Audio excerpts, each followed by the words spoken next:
Good, happy Thursday evening, everyone. I'm Riley King, and welcome to this special report right here on the Riley King Network. Unarmed aviation police told to run and hide. Let's take a listen to this video. This video is from CNN, and CNN's Drew Griffith investigates. Let's take a listen and hear the video from CNN.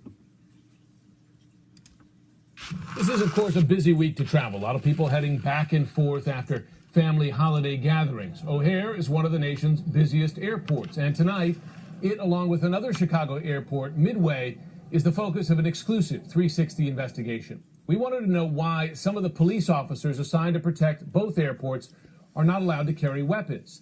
They work alongside armed police officers, but there's one major difference. If there's an attack at any terminal, these aviation police officers say they are trained and told to run away. And now those officers are speaking out. Your senior investigative correspondent, Drew Griffith. Take a look around the passenger terminals at Chicago's O'Hare and Midway airports, and you will see what appear to be police officers. But take a closer look. Not one of them is carrying a gun. In the event of an active shooter or a terrorist strike here, you might be surprised to hear how they've been told to react. Not fight back, not try to neutralize the threat, but instead to run. You guys are police officers, but you don't have guns. You're unarmed. Do you feel safe when you're working? No, sir. Not safe at all. Absolutely not. Do you feel almost as if you're a sitting target? Absolutely. It's not for lack of training or licensing or experience. Aviation police officers are all sworn officers in the state of Illinois. They get the same training as Chicago police, and many are military veterans or have second jobs in suburban police departments. These two officers, speaking in silhouette for fear of being fired, say all they want is to carry a gun like any other law enforcement officer. Just 2 years ago at Los Angeles International Airport, a man with an assault rifle killed a TSA officer, wounded several others, before being shot and wounded by an armed police officer. If the same event took place in Chicago's two airports, the nearly 300 unarmed aviation police would be defenseless to stop it. So in the event of let's say it's a terrorist attack, let's say it's a shooter, what are you supposed to do? Run. Run. Hide Hide? and seek shelter. This internal Chicago Aviation Department document obtained from Aviation Department sources outlines the policy. If evacuation is not possible, hide. We must also ensure that unarmed security personnel do not attempt to become part of the response. Here's the training video. Officers say they were instructed to watch. If evacuation is not possible, you should find a place to hide where the active shooter is less likely to find you. Block entry to your hiding place and lock the doors. We're nothing but casualties if you tell us to run and hide.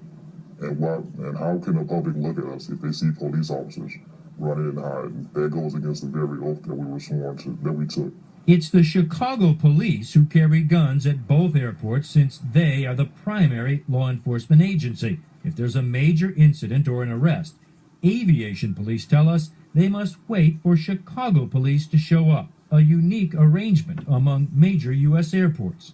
It doesn't make any sense. Matt Brandon is an official with the union that represents aviation police officers. So basically they're just, no disrespect to those officers, but as their role at the airport, they're glorified security guards. That's exactly right. And my question to the city is, you send these men and women to the Chicago Police Academy to be trained as police officers, to be able to respond as police officers, to be able to act as police officers. The Chicago Police Department has 231 armed officers assigned to O'Hare and Midway, and the city says that's enough. So too does the Chicago Aviation Department about its unarmed force. And the staffing level of armed police is, for the most part, similar to other major U.S. airports. If you compare the top three busiest airports in the U.S., Atlanta's Hartsfield-Jackson has 178 armed police. Los Angeles, 572, while O'Hare has budgeted 175. The numbers do not include additional security, such as private security personnel. In an email to CNN, the Aviation Department says the multi-level security has proven effective in stopping and preventing crime, and that violent crime incidents are extremely low. But there's been no explanation why the nearly 300 aviation police officers here are unarmed. The department is declining to discuss security measures. CNN has surveyed large U.S. airports and found Chicago's use of unarmed aviation police officers is unique, and according to Miami security expert Wayne Black, absurd. You've got sworn law enforcement officers at a U.S. airport that are trained to hide if there's an attack. It's crazy. Airports are targets of terror activity. What are they going to do if somebody runs in with a gun and there's no law enforcement officer there? In October, a man caught with these knives attempted to get on the airfield and actually told the officers he knew they were not even armed. The gun issue has been part of an ongoing dispute between the officers and their chief, Richard Edgeworth. Chicago's aviation police recently took a no-confidence vote against Edgeworth, calling him incompetent and someone who exerts control through intimidation and fear. Despite the vote, Edgeworth's boss says he has the full confidence and trust of the aviation department.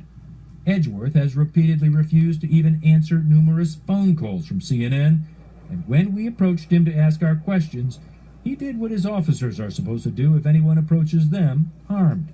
Excuse me. Hi, Chief Edgeworth. Drew Griffin with CNN. Oh, how are you? Good to see you.